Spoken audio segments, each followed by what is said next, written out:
Ladies and gentlemen, ça c'est Samy, l'homme coureur de jupons.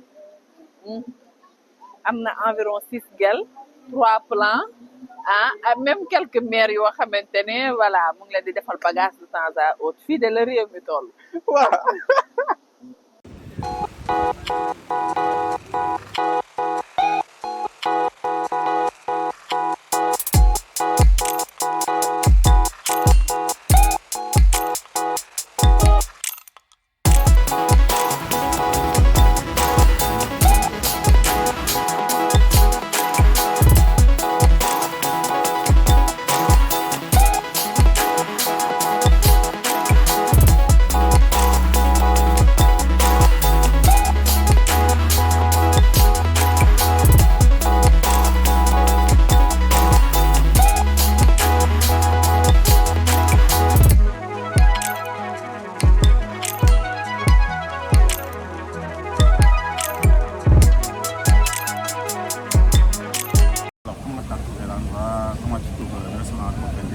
Alors, COP21, c'est vraiment en toute objectivité, en toute honnêteté, c'est la première fois que je viens ici, mais c'est un endroit vraiment que j'ai adoré. Il y a une très bonne ambiance, l'atmosphère est très agréable, le décor est magnifique, la vue elle est super jolie et tout.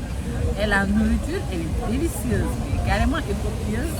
Donc voilà, c'est que du bonheur. J'ai passé un excellent cadeau, j'ai passé un excellent moment avec mon milliardaire préféré, Samy. Donc c'était un plaisir et il fait le mort. Mais vraiment c'était top, l'ambiance, tout. Donc tu penses que je peux inviter une fille que j'aime bien? Mais c'est ce que tu fais tout le temps, tu invites toutes tes conquêtes ici. Voilà, donc Madame Ndiaye, il faut le savoir, hein, si tu as envie de le prendre la main dans le sac, tu sais où venir.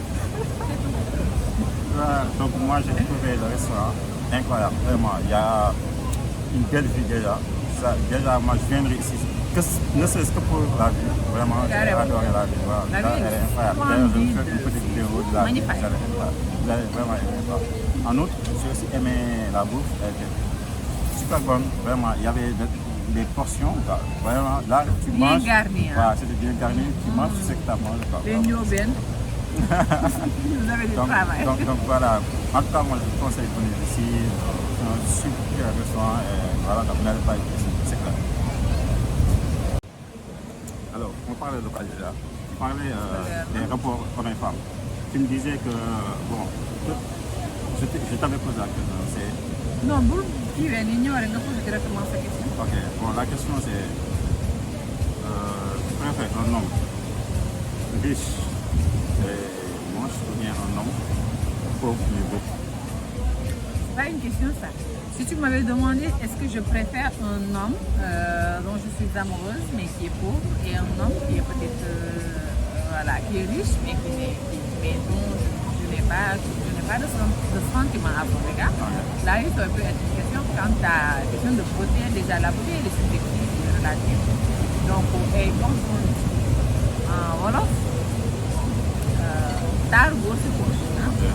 Ça c'est clair. Ça c'est clair. Ça c'est clair. Quand tu as de l'argent, tout ce qui est beau, ça c'est clair. Non, pas forcément. En tout cas, anciennement, inexpérimentée, l'insouciante, elle aurait peut-être répondu qu'elle préfère un homme beau, okay. Même s'il n'est pas riche, s'il n'a pas de l'argent. Okay. Mais celle qui a su... Donc pour toi, la richesse est un élément très important dans le couple. Actuellement, la richesse c'est vraiment un élément central. La richesse peut détruire un couple, tout comme elle peut être parfaite, carrément. Après, je ne parle pas de richesse de faire d'emmagasiner des millions, c'est pas des milliards et tout, mais quand même de pouvoir assurer à son partenaire une petite sécurité financière. Ok, donc c'est bon. Bon, je t'ai aussi posé une autre question. Par exemple, parle-nous ton coaching, ça dit. Il n'y a pas le micro. Non, c'est pas ça. Parle-moi du coaching, ça dit, qu'est-ce que tu proposes comme coaching? Alors, le cabinet Lady Awa, c'est un cabinet de coaching et de développement personnel.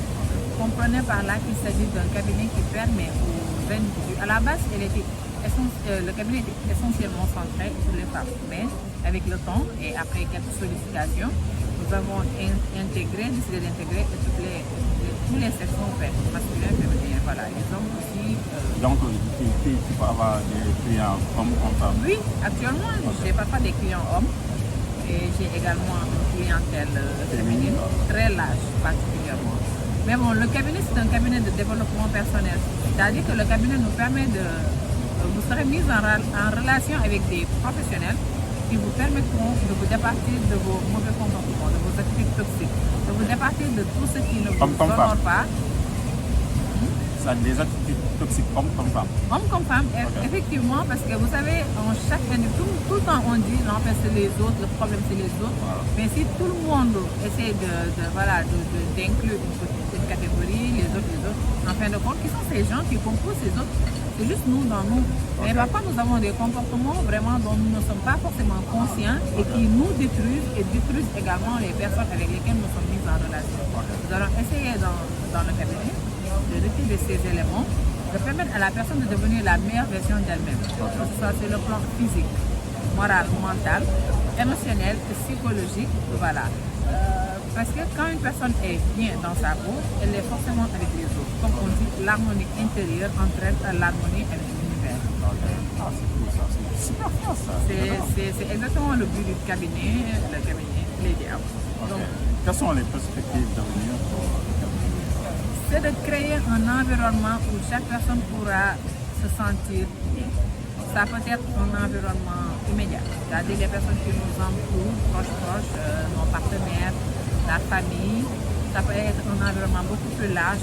Il y a l'entreprise, les rapports internationaux et tout ça. Donc c'est de toute façon de permettre à la personne de pouvoir s'adapter à différents types d'environnements, d'apprendre à moins prendre les choses à cœur, de raisonner davantage, utiliser moins le cœur et plus la tête, voilà, et ne pas éviter de verser dans certains vices et se départir de certaines maladies du cœur, notamment l'orgueil. Maladie du cœur, c'est quoi ça? Les maladies du cœur, ça existe. La méchanceté, la jalousie, l'envie, l'orgueil, tout ça sont des maladies du cœur en fait. Autant que le corps peut être malade, c'est autant également le cœur de l'individu peut tomber malade. Donc quand cette personne est malade du cœur, cela se reflète dans ses actes, dans ses relations, dans son comportement avec les autres. Il y a des personnes qui n'arrivent pas à s'entendre avec personne parce que elles développent certaines maladies du cœur qui les empêchent justement d'être en paix avec les gens qui les entourent.